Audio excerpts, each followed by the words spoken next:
right. Well, on that note, let's talk about our high-priced golfers. I mean, we have DJ, we have Rahm, McIlroy, Day, and Spieth, all in this range. I don't know. Who you guys liking up there at the top? What stands out? Where you think ownership's going to be? All that jazz. I think first, as far as structuring goes, having 5, I'd say top tier golfers, right? Spieth, Day, McIlroy, Rahm, Johnson are all kind of upper echelon guys, and there's a very distinct cutoff to. Sorry, Matt, but Woodland next on the pricing. How dare you? On the pricing, Woodland, Nichols, and Casey. I think there's a pretty clear distinction between those top 5 guys. And when I can kind of pair up, Spieth and Day there, 10-7, 10-9, be able to actually stack those two versus, it's a lot tougher to, put together DJ with another one of those guys. I tend to, be drawn towards that, particularly when they've got course history. Day and Spieth, both played well here in the past. Spieth, the defending past champion. And, with that, you can kind of round out your roster at the bottom, and there's, as we'll get later, a lot of mispricings down there. So I kind of like that strategy given, like I said, they've got the history and you're able to pair it up. That's kind of how I ended up last week on Thomas and Fowler, to kind of one tier down, be able to pair 2 studs like that. Yeah, the Thomas and Fowler thing worked well last week, and you're right. I think, as far as ownership goes, I guess this is maybe where, since I'm going to play the 20 max, and that's probably all I'm going to play this week at the $4, and I'm probably just going to take a really aggressive stance to ownership up here, with maybe like 2 of these 5 guys. And I feel like all the ownership is going to cluster around Johnson, Day, and Spieth.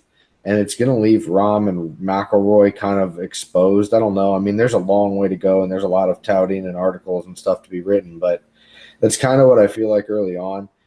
So that automatically makes McIlroy really attractive to me after what we've seen, him do on the European Tour, early in this year. I just in general think it's a bit of a resurgent year for Rory. So,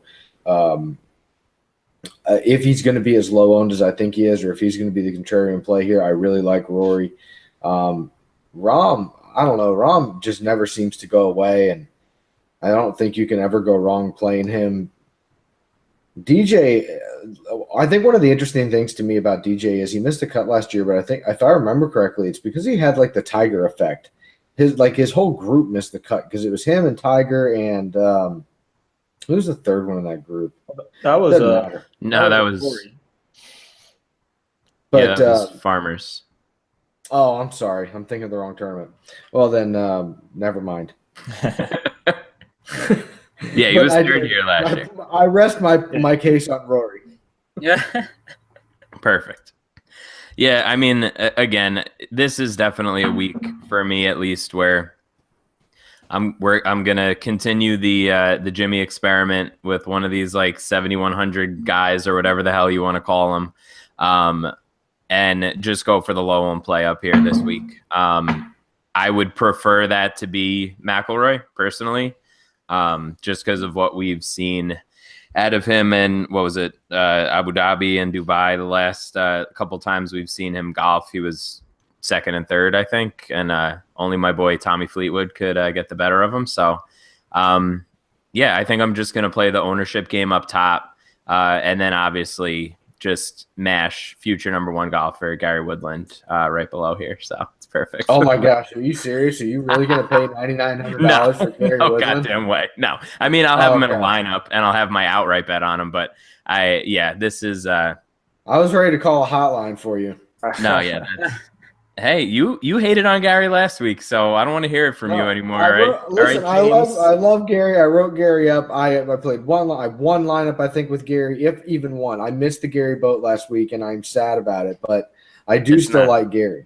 Yeah, and realistically, but I'm not paying $9,900 for Gary though. Right, that price is a lot for anybody sort of in that general range. Obviously, I'm being pretty facetious about my actual feelings about Gary. So, what are we thinking down? And again, freaking, if they could just expand like the 9K range. Wait, it's always so small. It's 4 guys every fucking week. Before we move on, can we all pick one winner out of this group of 5, or do we think the winner's even going to come from there? So, like, 'cause those are sort of my two questions. Like, my two questions about how I'm going to make decisions about this group of 5 is who do I think is going to win and who do I think is going to be the lowest owned?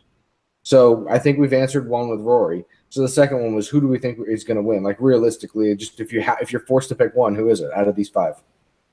I like Jason Day. I pulled a bunch of stats last year. I wrote an article about kind of, last start out, Jason Day won.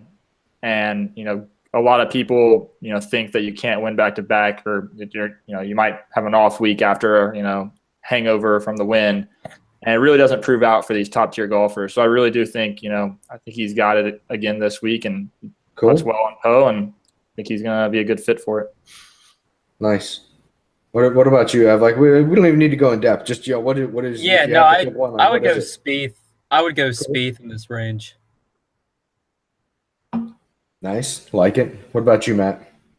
Yeah, I mean, I'm sort of thinking that this ends up being McIlroy's sort of like, I'm here, guys. Like, let's not forget about me. I know I haven't been around stateside, but I think this is going to be his tournament. And I'll even go and say I think that at least 2 of these guys are going to be outside the top 20 up here.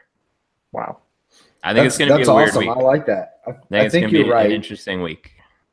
I think you're right. I think so. In general, this brings me to a strategic point for lineup construction is I think chaos reigns at this event because it just seems to reign at all 3 course rotation events. And we have amateurs factored in for 54 holes of like cliff golf.